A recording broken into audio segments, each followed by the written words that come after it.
Hello बच्चों, let's read this question. The question says which of the following statement regarding asexual reproduction is incorrect? A. Both mitotic and meiotic division occurs. B. It does not contribute to evolution and speciation. C. It is uniparental and usually occurs in unicellular organism. D. There is no variation of the offsprings have the same phenotype and genotype. इस question को solve करने के लिए हमारे पास जो की concept present होना जरूरी है वो है to know about the asexual reproduction. Asexual reproduction asexual reproduction के बारे में हम जो फर्स्ट बात बोल सकते हैं वो है इसके लिए हमें एक यूनिसेल्यूलर ऑर्गेनिज्म चाहिए और यूनिसेल्यूलर होने के साथ साथ ये यूनिपेरेंटल भी होते हैं, यानी कि एक ही पेरेंट के साथ ये डिवीजन कंप्लीट हो सकता है, यानी कि ये रिप्रोडक्शन कंप्लीट हो सकता है. एक पेरेंट से 2 ऑफस्प्रिंग होगा, 2 से 4 बनेगा, ऐसे करके चलता रहेगा. तो सेकेंड, ये जो हम डिवीजन का मेथड देख रहे हैं उसके बारे में बोल सकते हैं कि ये माइटोसिस शो करेगा जहां पर सिर्फ सेल का डिवीजन ही होता रहेगा.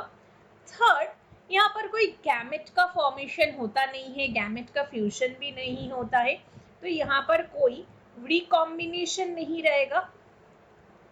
कोई रिकॉम्बिनेशन नहीं रहने की वजह से कोई नया वैरायटी भी नहीं आएगा. So no contribution in evolution, no contribution in evolution. Fourth, हम जो बोल सकते हैं इवोल्यूशन नहीं हो रहा है, इसका मतलब कोई वेरिएशन भी नहीं है. वेरिएशन ना होने की वजह से क्या हो जाएगा, same genotype and phenotype show होगा. Genotype and phenotype. तो देखिए हम बोल सकते हैं ये जो एसेक्सुअल रिप्रोडक्शन होते हैं वहाँ पर मियोसिस का कोई फंक्शन नहीं है क्योंकि कोई भी गैमेट पार्टिसिपेट नहीं कर रहा है. तो हम बोल सकते हैं no gametes is equals to no meiosis. तो देखिए यहाँ पर इनकरेक्ट ऑप्शन हमें चूज करना है. पहले ऑप्शन में ही बोला गया है कि both mitotic and meiotic division occur, तो मियोसिस तो होता नहीं है, तो इस वजह से ये इनकरेक्ट हो गया. तो हमारा आंसर ए हो जाएगा. बी में देखिए बोल रहा है कि does not contribute to evolution and speciation, जो कि बिल्कुल सही बात है क्योंकि कोई वेरिएशन नहीं है तो इवोल्यूशन पे ये लोग सिलेक्ट नहीं होंगे. थर्ड बोला गया है कि it is uniparental and usually occurs in unicellular organism, again correct thing.